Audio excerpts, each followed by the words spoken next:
Uh, Hi guys, welcome to the session on how to prepare for NLSAT, which is National Law School Aptitude Test 2023 by none other than Hemant. Hemant secured an All India rank 8 in this particular exam, and the best part is that he got this rank in a situation where the paper was being conducted for the first time, right? After the post that was released by Live Law about NLTA, we received a lot of responses as to like if we could help you guys prepare for this particular exam because there's not much information available out there regarding this. So I think Hemant will take you to a journey about the preparation, and he'll also answer certain fundamental questions as to why this particular college, how is the curriculum, how has been the life here at NLS, and yeah, obviously preparation related questions as well. Hemant, over to you.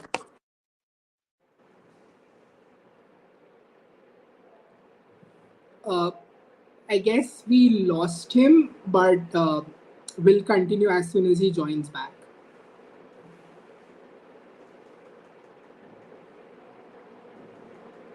Uh, Till the time, you guys can post your questions on the chat box, and we'll make sure that Hemant takes them up once he's done with the session, and he'll answer the questions accordingly.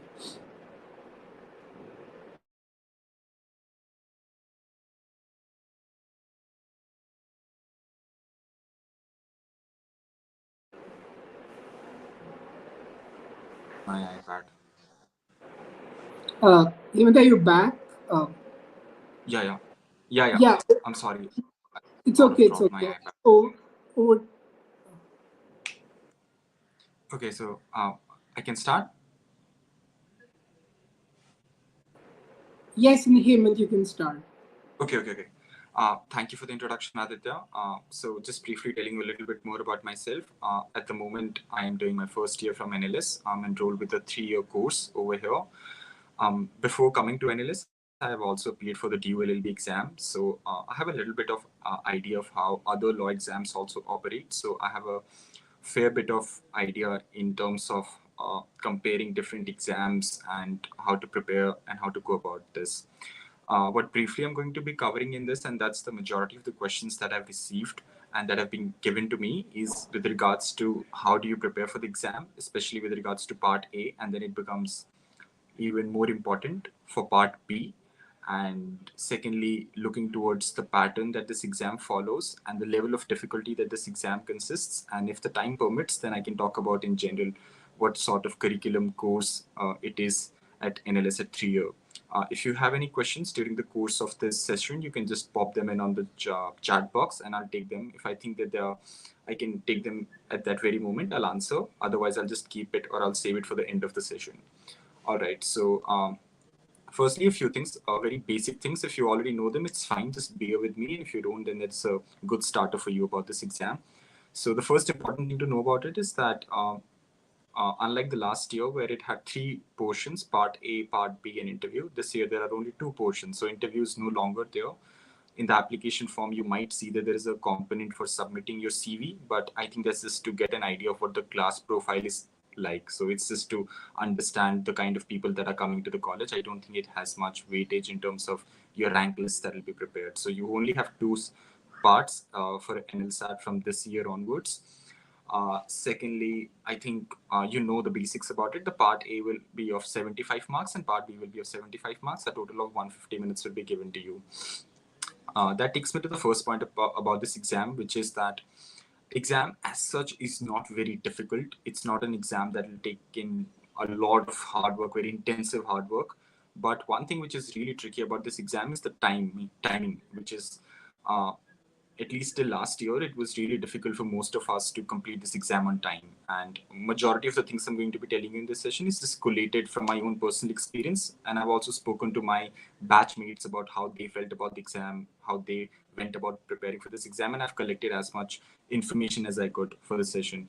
So in terms of that, I think timing was a common issue. So do keep in mind about this exam that when you'll start attempting questions, you may not find a question on average is very difficult, but in terms of how much time it consumes, because the part A is entirely comprehension based questions. So every question uh, is taken from a comprehension passage. So it takes time to read through that passage, and some of the questions asked on the basis of that passage are also quite lengthy.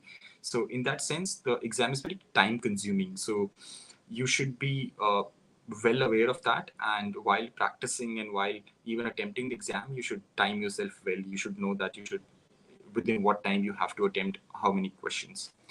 With that being said, I'll just start off with the part A and brief pointers of part A, then part B, and then I'll dive into strategies that you could use. I'll just give you a very surface level idea of the basic strategies that you can go about. I think they should be more than helpful for you at this stage. So another thing to just flag out is that this exam has negative marking, and the negative marking is twofold. So if you get an answer wrong, you lose a mark, but if you don't attempt a question, then also you lose a mark. So it's worth keeping in mind that there is no point in leaving questions because you don't know them. Take a wild guess, take a calculated guess, however you like, but if you don't attempt a question, you'll likely lose a mark as well. So there is negative marking for both leaving a question and getting it wrong. Um, Another thing I want to just say it out at the beginning is that because a lot of people seem to be asking this, is that how much prior legal knowledge you need for this exam. And I can say this very categorically for all of you. You absolutely don't need any legal knowledge whatsoever. It's fine if you don't know what tortious liability is, or what IPC is, or what different sections of IPC are, or what contract act is, or whatever it is. It's because it's one of the things that we were told during our first orientation when I came to this college. The people who set out this exam, the professors over here, they don't expect you to contain any specific legal knowledge, legal terminologies, legal jargons, because their idea behind setting up this exam is to judge your basic reasoning abilities, your critical thinking, and those sort of basic skills that you possess. So they don't want to see your specific legal knowledge, because that's something you'll anyway learn once you come into law school. So their idea is they want to just see your basic critical thinking skills and how well you can reason out, how well you can logically connect things. And those are the important things that they have to keep in mind. I'll go more into it, but at the very outset, it's helpful to know that you really don't need any prior legal knowledge about any of the subjects. You can score incredibly well in this exam without resorting to any legal concepts. In fact, like, I'm not entirely sure, but I think just gauging from the reaction of the professors, they might not appreciate you using legal jargons or legal terminologies. It's not necessary. It's not required. So stay away from that, because you could do well in this exam without them as well. So that's the thing. All right. Uh, I think a few more changes that Part B has seen is that in the Part B, you'll have now 6 questions instead of 10 questions. So we had 10 questions last year with 6 marks allotted for every question, followed by a 15 marks essay. This year, you'll only have 6 questions. So I believe that should help you with like allotting more time, because last year it was really difficult to attempt 10 questions which are essay based and then writing an entire essay as well. So this year you only have 6 questions. So I think that should give you much more time to write out the part B answers. All right. Um, Another thing to keep in mind is that this year the weightage has been given to part A as well. So last year, when the merit list was decided, it was based upon the marks of part B plus interview. For the large part B was the most important one, and based upon how well you did in your part B, and with small weightage given to interview as well, your final rank list was decided. This year, I think they have combined both part A and part B, which will be factored into final merit list. For other like minute details about how the rank lists, or how many people, what is the like category wise allocation of the seats, and what are the minimum requirements or eligibility criteria for you to qualify part A and part B, just go to NLS's website. It's a very helpful tool, I should let you know at the very outset, because I'm not sure about other colleges, especially I went for DU LLB, so I know there was absolutely zero information in terms of exam and how uh, what all tools you can use to clear the exam on the website of Faculty of Law at DU. But at NLS, follow their website. It's really helpful, or any of their social media handles. They regularly host sessions where professors talk about this exam, how you should approach this exam. And on website, you'll find all other relevant information as well. So if those technical and minor information you want to go through, just go through website. You'll find all of this. I'll just let you know that for this time around, for part A, to qualify for part B, you have to be in the top 75th percentile. And then subsequently in the part B as well, you have to be in the 75th percentile. And then on aggregate, when we combine your marks from part A and part B, then collectively also you have to be in the top 75th percentile. So you have to qualify that criteria as well. To simplify it for you, imagine you have, for part A, you were in 90th percentile. In part B, however, you were not in the top 75th percentile, you'll not clear the exam. So individually in every part, you have to be in the top 75 percentile, and then collectively when your marks are added together, then also you have to be in top 75th percentile. So that's a change again in the way this exam is going about. But I think these are the important factors and the changes they've made to the exam that you should know and keep in mind approaching this exam. So uh, assuming there is nothing that you want to know about this so far, I think I can move towards the strategies for part A, and then I'll go towards part B. Firstly, for part A, specifically looking towards comprehension type questions, okay? Because the entirety of part A will have roughly, I suppose, 10 to 15, I think, if I'm correct, or maybe 10, I think, around 10 as passage, comprehension passage type questions. So you'll be given a passage, and out of which around 8 to 9 questions will be framed based upon the information that is given in the passage, and you have to answer. So the entirety of your part A, which is objective type, will be based upon comprehension passages, and which means, first of all, you have to have a good reading speed, and simultaneously you should be able to grapple what is being given in the essay. So you need good comprehension as well. So which is why the first thing that comes is that how you go about with the passage style questioning, because in many other exams you'll usually get a question straight away and there are 4 options and you tick one of them. But in this paper you have to first read through a passage, then there is a question, and then you have to answer. So that passage component makes it a little bit difficult, especially it makes it more time consuming. I believe the passages, the level of difficulty of passages is not that hard. The passages are easy to understand, but they do take up time. So what kind of passages are given is first thing I want to talk about, is that because the passages are usually the extracts from newspaper. So if you go through last year paper, it's a very helpful tool. Don't just do the last year NLSAT paper just to as a mock paper, but also use it as a guide in terms of how the paper is set and how the exams are being, how the questions are being put forth in the paper. So it's a really useful signpost for you to see the reasoning behind this question, this examination, and how questions are framed. So if you look at a passage from the last year's paper, below every passage they've given where they've taken this passage from. So I think half of the passages were taken from newspaper extracts, specifically Indian Express and the Hindu. So I think that just firstly tells you that the idea behind these passages is to uh, take out from newspapers and to just see as to how well you are in attune with the surroundings and what is happening around us. So if you go through editorials, I think that's a good way to start for preparing for these passages. Other than that, there were some book excerpts as well and some excerpts from journal articles and otherwise, but those are not as important. But newspaper editorials were used as comprehension passage for this exam. Uh, the nature of these passages were they're mostly critical opinion pieces written by individuals, and most of them had some individual or group of individuals showing their views on it. As I said, level of difficulty is not that hard. These passages are not that difficult to understand. If you give a bare reading of the passage, I think you should be able to understand on the first go. But certainly, if it's easy, it equally means that you need to have a good accuracy, because for almost everybody it's easy to understand, but you then the equal responsibility that falls on you is that you should be able to get as many questions right as possible. Now, how to prepare for comprehension passages, I think, is the more important bit. I think the first thing you can use is that something I used during my preparation, because I had little idea of what kind of passages will come, but nonetheless it's a useful tool, is you can look towards the previous year paper of CAT. CAT is the exam that you give for MBA.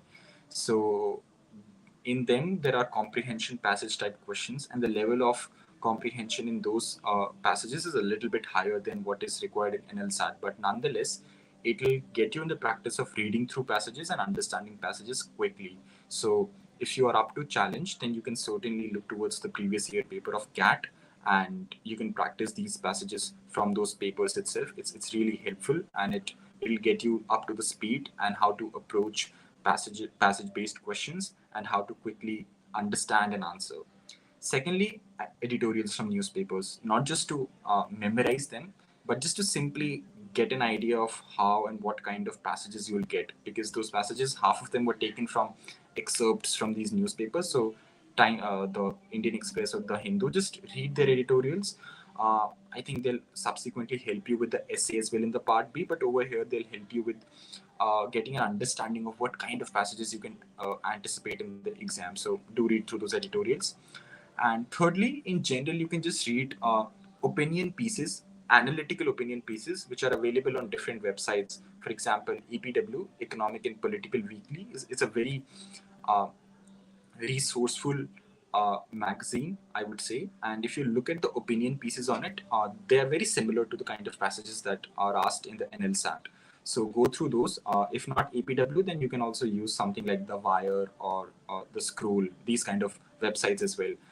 They'll just give you a good idea of what kind of passages that will come, and also it'll get you in the habit of reading those kind of analytical pieces, because the passages are mostly analytical if you look at them closely, and they're critical pieces. So for those kind of passages where such information on critical pieces is given, I think it's a good tool to get in the habit of reading them. So these are the three sources which I majorly believe will help you. You can go through the previous year CAT papers, you can go through editorials from newspapers such as Hindu and Indian Express, and you can go through analytical and critical opinion pieces on websites such as EPW and Scroll and The Wire. On top of all this, there are mock tests and mock papers available. Once you have done all this, I think then mock tests and mock papers is a good way of seeing how well you have done. Now, GK and current affairs section. This one gets even more trickier. Firstly, how difficult is the GK which is asked in this paper? My first suggestion to you would be to just look through paper first, because I think for GK it also gets a little bit relative. For all of us, some of us who are used to going through newspapers and are well accustomed to reading our current affairs, for us it might not be as difficult. But for some of you who are not as used to reading this, what's going on around us, it might get a little bit tricky. But otherwise, my general perception and how people have told me is that the level of GK in this exam is not as difficult. It's certainly, I would classify it as questions range between easy to moderately difficult. On average, questions mostly fall on the moderate side. I don't think the questions are on the difficult side for majority, but I think for majority of the part, the questions are on the moderate side. Now, with that being said, it's certainly not at the level of UPSC in my personal opinion. It could vary for other people, but I don't think it's anywhere at the level of UPSC GK. I don't think they have any reason to ask you UPSC level GK. I think the GK is mostly basic. To give you an idea, the kind of questions that are asked in GK is they'll ask you some legal current affairs. For example, some judgments or some court orders. From last year, they haven't asked as many judgments as they've focused upon some significant court orders. They have asked about some person getting bail for a case regarding UAPA. So they have asked who this person was who was being granted bail from Delhi High Court. So that was a court order. So they have sort of focused more on court orders and judgments rather than focusing upon the names of the case or in which case this was decided. But nonetheless, I think it's useful to keep yourself updated with the legal current affairs. Secondly, they have also incorporated in this exam, which is some new legislation or new act which is passed by the parliament. Thirdly, I think the basic standard GK pedigree, which is your awards, prizes, appointments, facilitations, all these things. So, who won which award, who was appointed to the seat, or who won this prize. This is basic standard GK pedigree, which I think is followed across all competitive exams. So, just I think keep this in your mind while preparing, that these are the kind of questions which will also be shown in this exam as well. It's not different from others when it comes to asking these standard GK questions. Then it comes to some questions upon where summits and international conferences, again, a standard pedigree question that is asked for especially the current affairs section as to which conference or which meeting or which summit was held where, what was the main agenda of that meeting. That's a third category of question. And the last one was, I think there was some broad thematic questions on what's happening around the world, some very popular questions, I would say, which is to say, there was a question on what was the name of a union which was spearheading the Kisan protests during which were happening in Delhi. So there were question on J.K. Rowling as well, some transphobic comments that J.K. Rowling made. Those are questions which you will be aware of if you are just simply in tune with what's happening or the popular culture, what's happening around you. I think if you're on social media, you would know these things quite easily. So there were easier questions. These are the easier category of questions which you can just simply know by simply being in tune with the larger happenings of the world. So these are questions straight from the popular culture or straight from the popular mainstream media that often are showed. So I think these are the easy category of questions that are asked. So these are the broadly four categories that I discussed: legal, current affairs, new acts or legislations passed by the parliament. Then the third category is mostly of awards, prizes, appointments, facilitations, all these, followed by international summits and meetings and conferences, and then lastly some popular questions from the pop culture and all these sort of things. So these are the questions that come under the GK. There are other subcategories within this, but I think this is the major gist of GK that I've been able to deduce from the last year's paper. Now, my opinion on these kind of questions is that first, standard current affair questions are asked. These questions are not very super specific to one field. They'll not ask you a question that is coming from a very niche area, right? The questions are something that you can reasonably answer if you're being either following some source of information such as a newspaper or some website or some other secondary or tertiary resource. It's completely fine, but as long as you know what's happening around you, I think you should be well equipped to answer them. Secondly, I think there was a very less static GK asked. There was a lot of current affairs, but the portion of static GK was comparatively less. And in terms of level of difficulty, I've already discussed. I don't think the exam is testing a rigorous amount of GK, but I think a moderately decent GK is being checked in this exam. Now, how do you go about preparing for GK? I think I'll just give you a broad laundry list of different sources. I think different sources will work for different people, is my personal opinion. And based upon which one is best suited to your preparation strategy, you can use it. But I'll just let you know the different sources for different categories of GK questions that are asked. So, firstly, for legal current affairs, I think a standard resource that is used by law students as well as in general to know what's happening in the legal world is Live Law and Bar and Bench. Both of the websites regularly post about happenings of the legal world. You may not need to go through each and every article of Live Law and Bar and Bench, but just even if you look at the headline of them, it should be more than enough as to if you think some order of court has been passed, which is very important, just go through it once. Otherwise, just get yourself through the headlines of these websites. They should give you a good idea of what's happening in the legal world, and both of them are reliable sources, and they regularly and routinely post about it.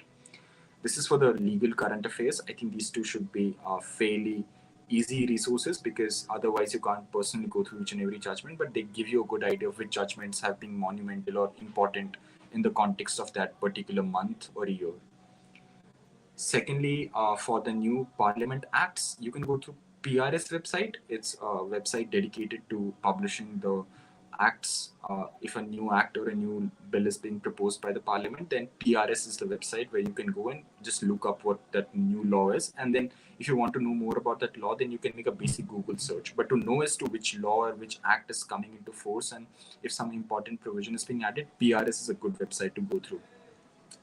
As for in general, if you want to go through all the compilation of the resources, I think the UPSC preparatory website are a good tool.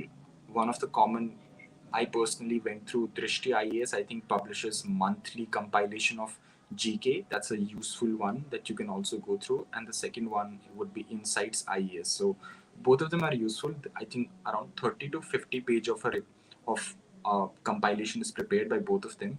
So if you manage your time well, I think you can give it a good read and get a good idea of what's happening around you. So both of them are very holistic. They are very comprehensive, and I think they cover majority of the current affairs of that particular month. So that's the first resource.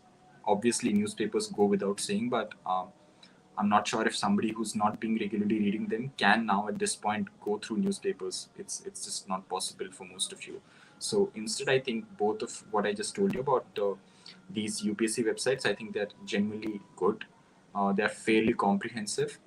In case you don't want to go through entirety of it, then just look up these specific categories that I just mentioned, which are prizes and summits and conferences, and who was winning which prize, who got appointed to which seat, if there was some important judgment, all these sort of things. So these broad categories I told you, if you're not ready to go through the entirety of the document of 30 to 50 pages for every month, then you can just look at these very specific categories, because within the document there is they're divided. They have divided into different portions. So national current affairs, international current affairs, new appointments, and all that. So they have divided it so you can look through the relevant portions of it and accordingly prepare if you're not willing to go through entire document. But I think at the moment there are roughly 40 days for the exam, so you have the time to go through the entire document and prepare.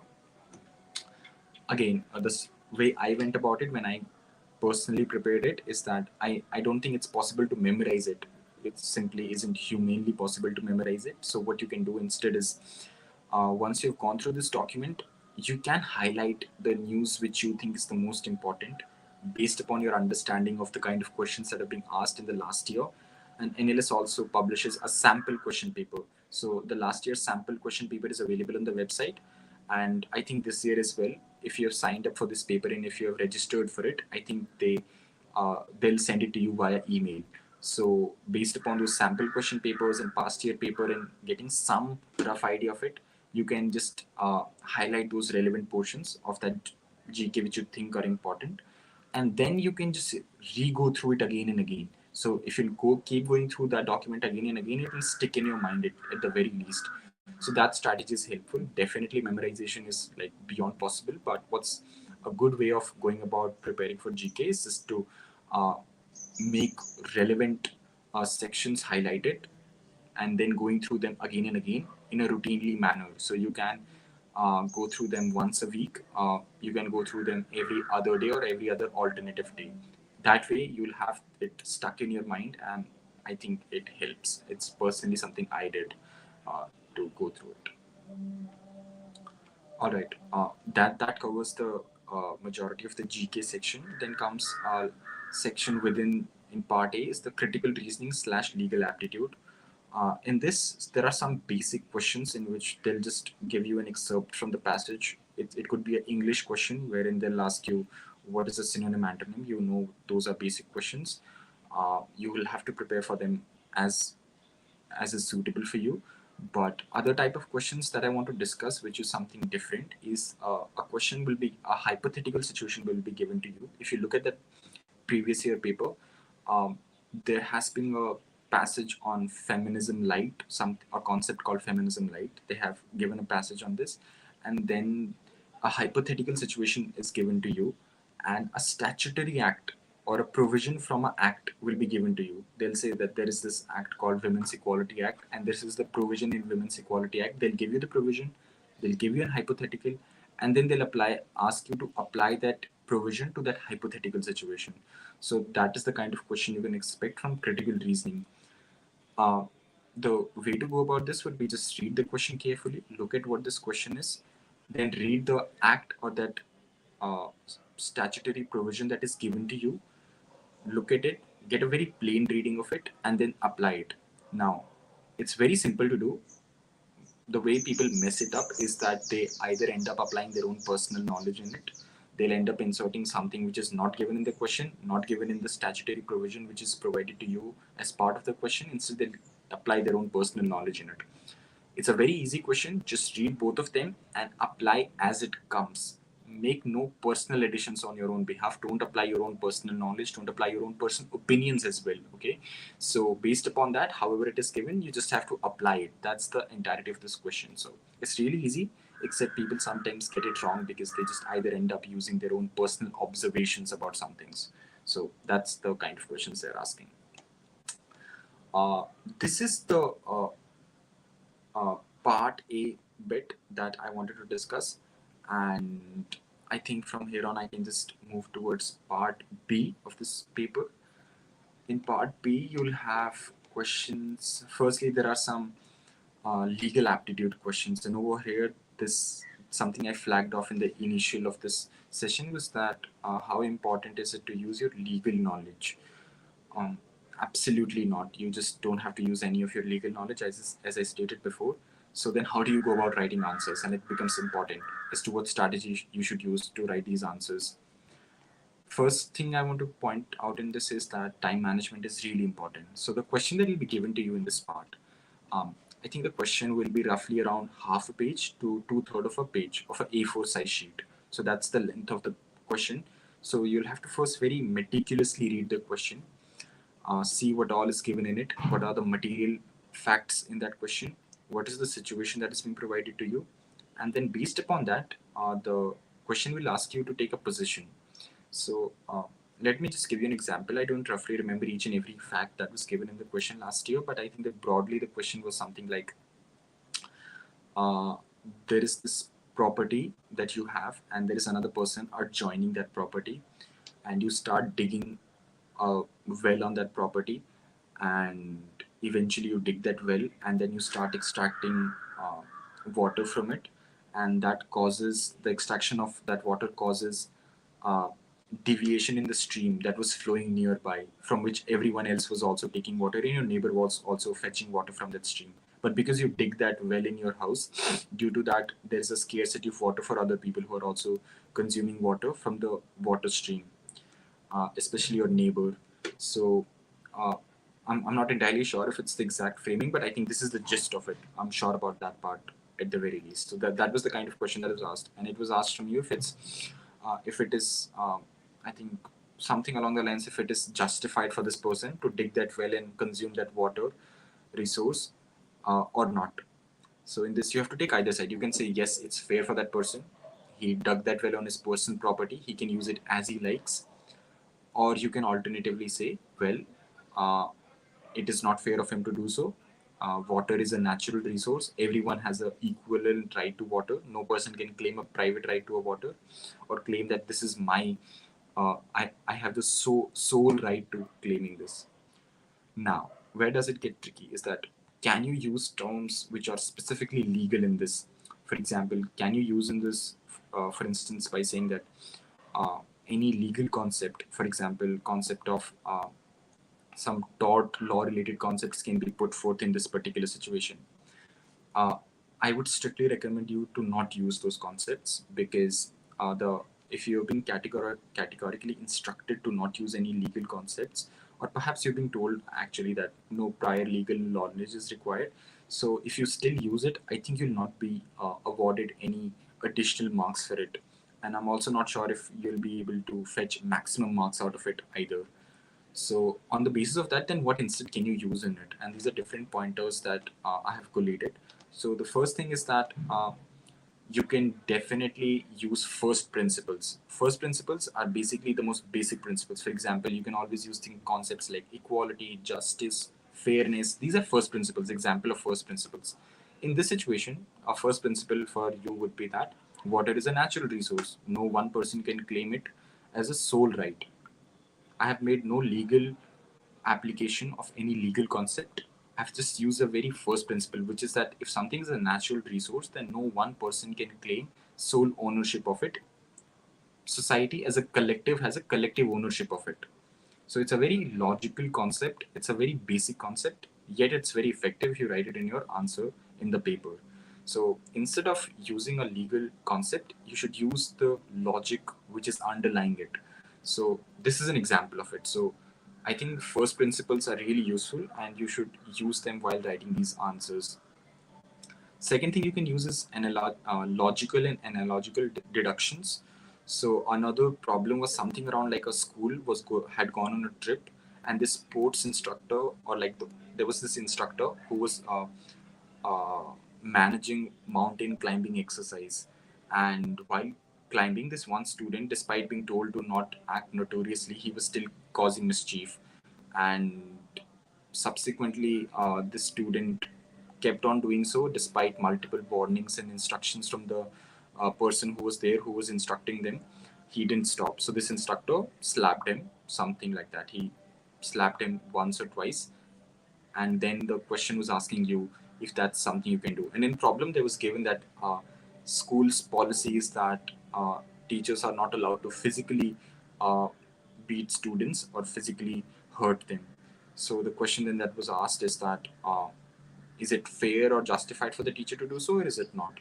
So in this, you can use logical deduction, such as if we do not think it's justified for parents to beat their children, how can we ever allow teachers to beat their children?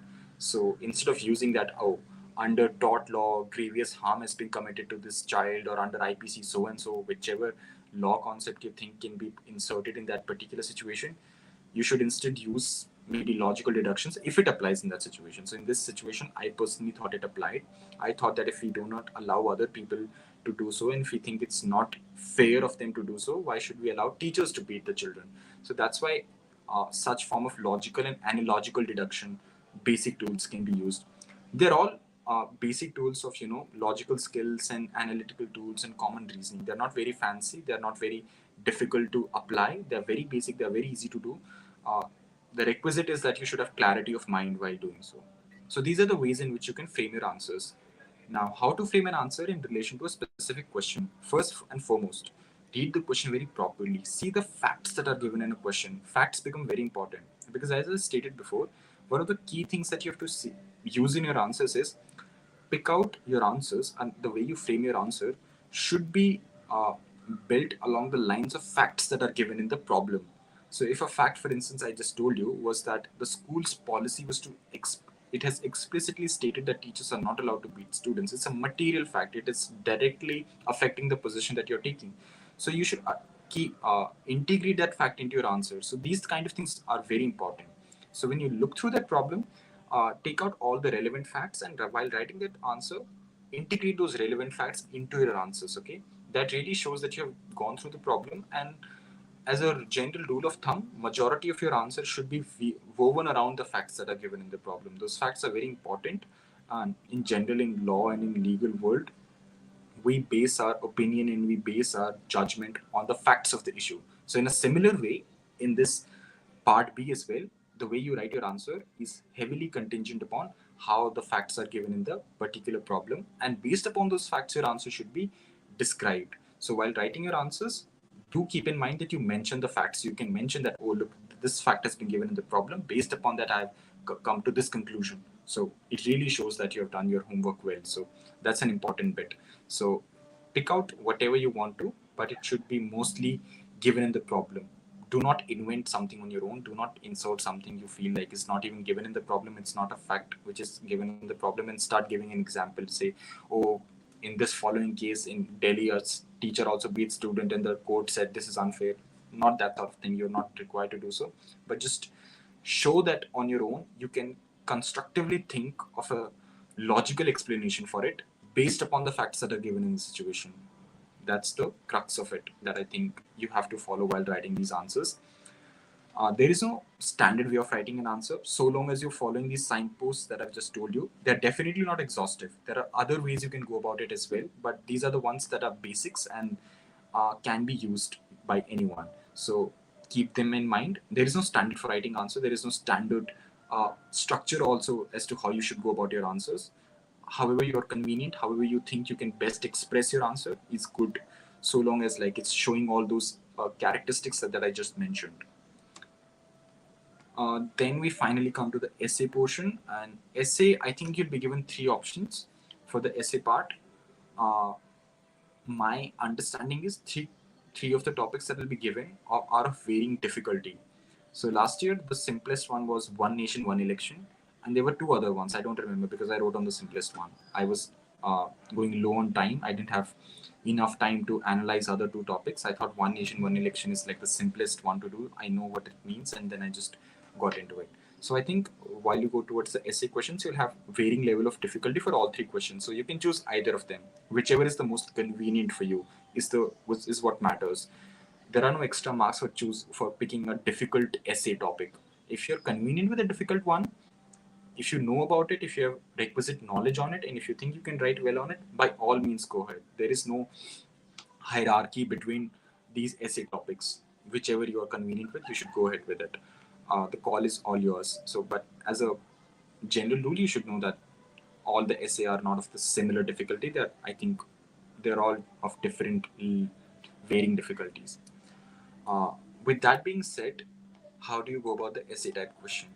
So, under an ideal situation, if you have sufficient time with you, then I would suggest first take 2 to 3 minutes to, once you've chosen your topic, take 2 to 3 minutes to sort out mentally as to how you want to go about this essay. This is just to get a clarity of thought, because one of the most important things in your essay is clarity of thought. It should show that while you're writing this essay, you have some clarity, you have some precision in your mind. That brevity aspect is really important. So take 2 to 3 minutes to just mentally structure the essay as to how you want to go about this, what all things you want to cover in your essay, and what are the important bits, because whichever topic will be given to you will be a very wide topic. So it's important to know as to what all you want to put into it. So that's the first part of it. Just don't put more than 2 minutes. I think 2 minutes should be uh, good enough time to just get a mental image of your essay. Secondly, just a general pointer, as you would see at multiple places: be concise, show uh, brevity in your answers, precision in your answers. So those things apply here as well. It's important that you're not verbose in your essay.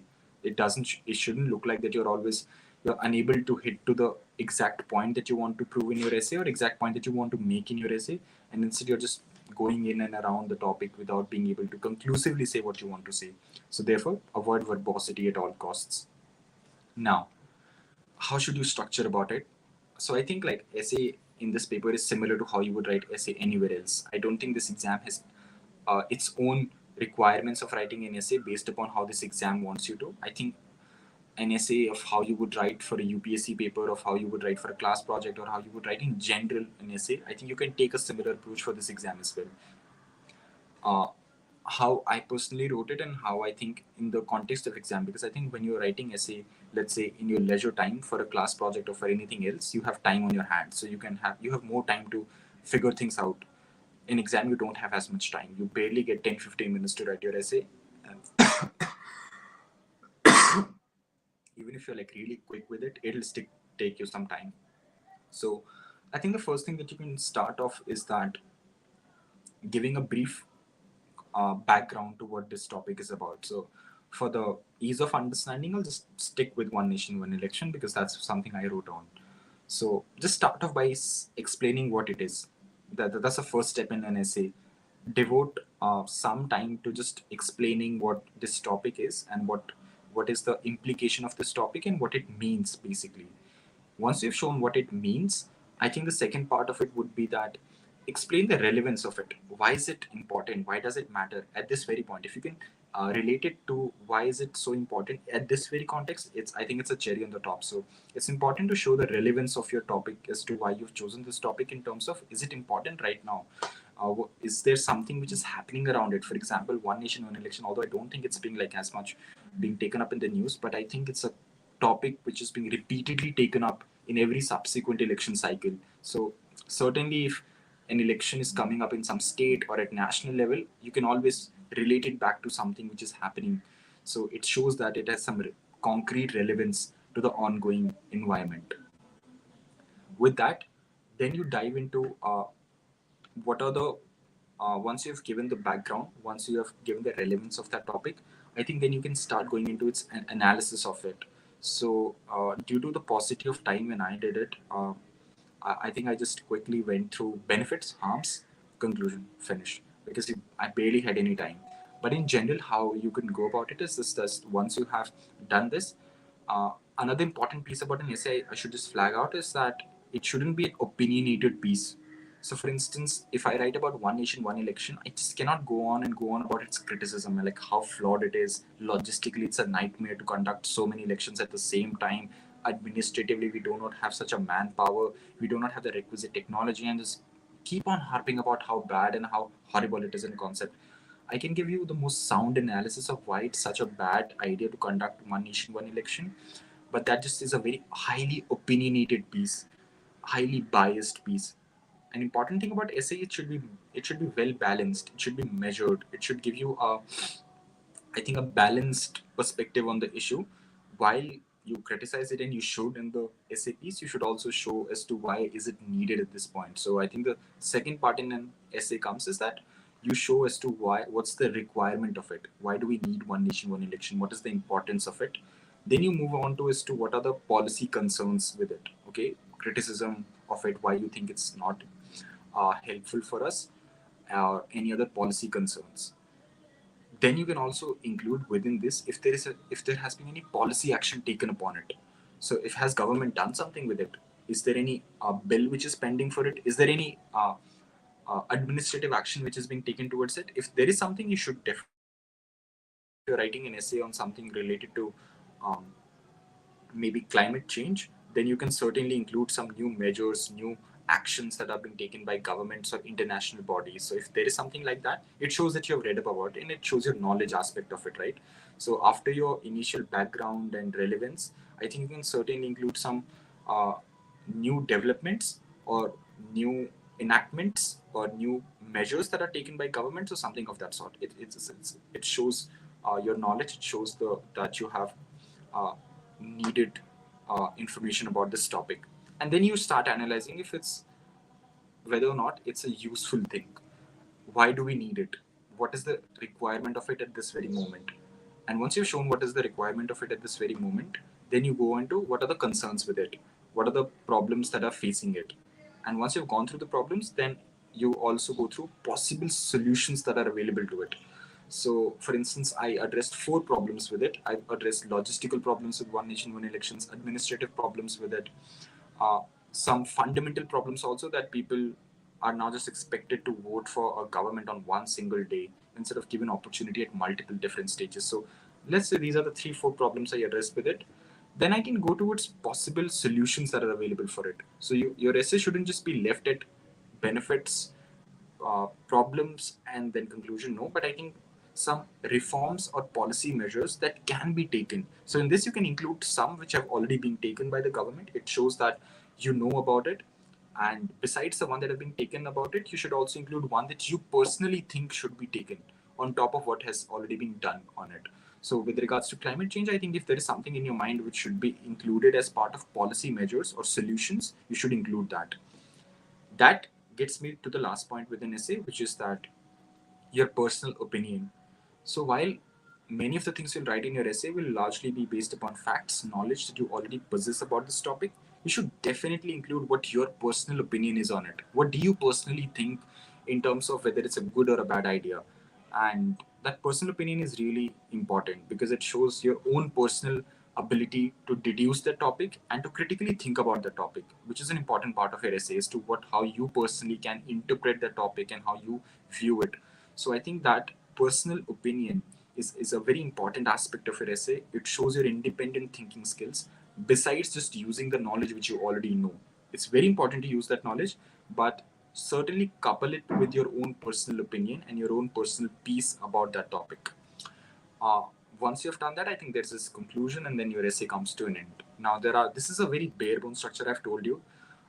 There are much higher and refined ways of writing essays. If you'll go online, you'll find so many um, very sophisticated, very thoughtful ways of writing essays. But the one that I've told you is the most realistic one. And the reason I've chosen this is because in the context of the exam, you don't have that much time. You don't get as much time to think. You've already attempted 75 objective questions. You've written 6 questions which are subjective, and then you write an essay. So it's already taken a toll on you. You don't have as you're sitting in that hall for already 2 hours. So on the basis of that, the most realistic way of writing an essay in the context of the exam is one that I've told you. Certainly, some of you can write even better, and certainly some of you, if you practice well enough, you can go about it. So that is always there, but this is my general inference of how in the context of exam pressure how you can write an essay which I think will do a good job, which I think will definitely fetch you uh, put substantially good marks. uh, I think with that being said, in terms of preparing for essay and how do you go about essays, I think it's similar strategy that you would use for your GK sources. Okay, if you know what's broadly happening around you, I think you will be able to go about your essay. You may not need to read up each and every editorial of each and every week. It's fine. I think so long as you know what are some broad themes or broad issues happening in our society, if you're familiar with it, I'm sure at least one of the topics in essay will be along the lines of that.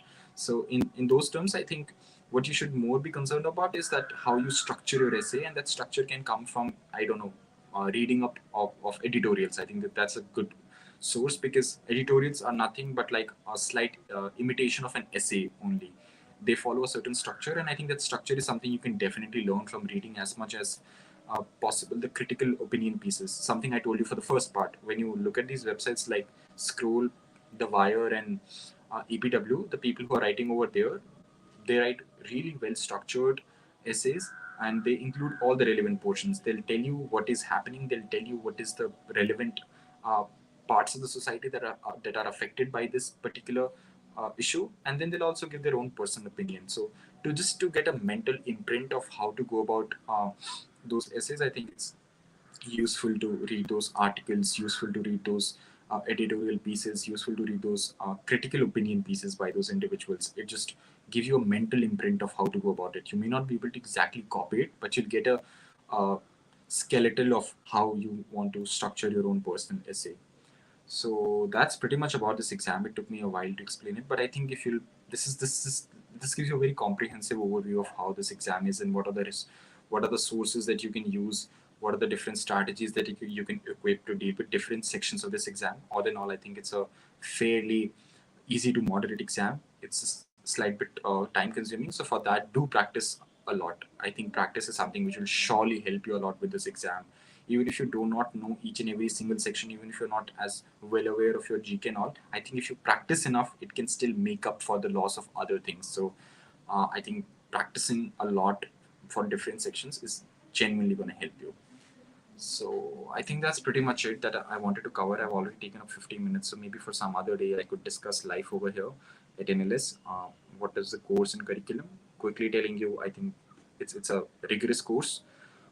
It is certainly very challenging, and but you have great faculty, you have great teachers. You'll certainly enjoy being taught by those people, and I think in those terms, it's a great experience. How many months should we cover current affairs? I think you should presumably start from somewhere around uh, June, July of last year, 2022, and should cover up until this month, I think, till March. That should be the time frame.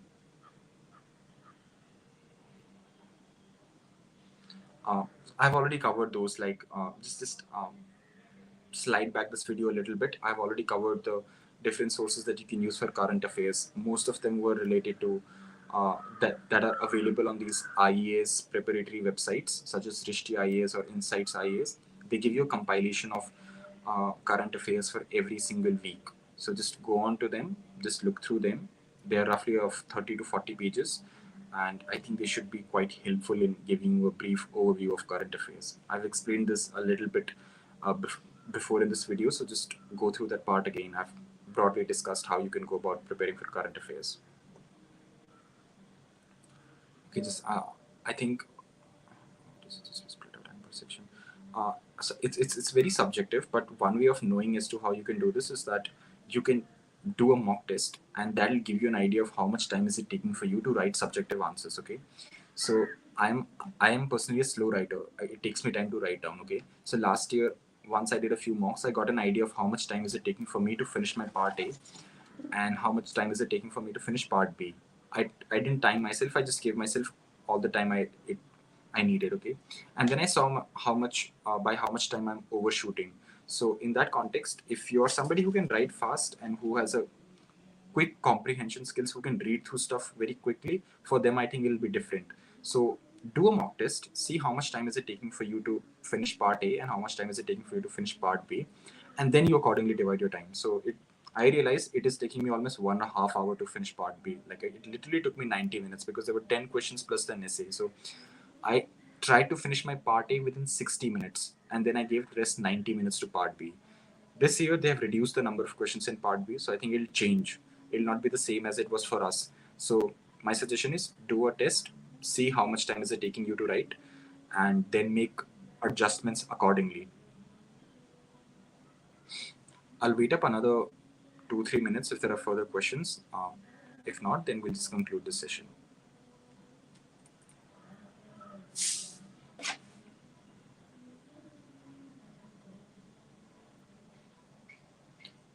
Can I answer the caselets? What is a caselet? If you can just explain it in the comment section. Like, I'm not sure what a caselet is. Yes, you can certainly finish the syllabus. Last year, many of us who qualified for this exam, we showed up for the exam without having any preparation whatsoever. Like, I'm not undermining this exam by any means, but uh, it is genuinely testing a lot of skills in general. It is not testing a specific skill like how much knowledge you have or how much current affairs you can memorize in 1 month. Definitely you should do so if you have time. Right now you have sufficient time. 40 days is more than enough to prepare for this exam, in my personal opinion. So if you follow like a proper scheduled strategy, you can easily prepare for it. But just to tell you, like last year, a lot of us just showed up for this exam. We had no, because we didn't know what this exam is going to be like. So there was no point in going around and looking into different resources if we don't even know what this exam is going to be like. So we just showed up for the exam. And yeah, I mean, like, I think it went fairly well, I suppose. But nonetheless, you have enough time. You can schedule your strategy and you can go about it. Also, all the things that I've just made a brief Word document from where I've mostly taken these pointers that I've told you. I'll put it up on that Telegram group, I suppose. So you can just look through it if you want to once again. I have written down all the sources. Whatever I've spoken about over here, I've mostly taken from this document. So I'll just ask uh, these people to put up this document on that group, and then you can go through it. I've just laid out all the pointers on this.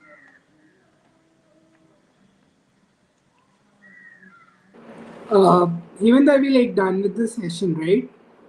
Yeah. So I mean, I can only request everybody to join the Telegram channel.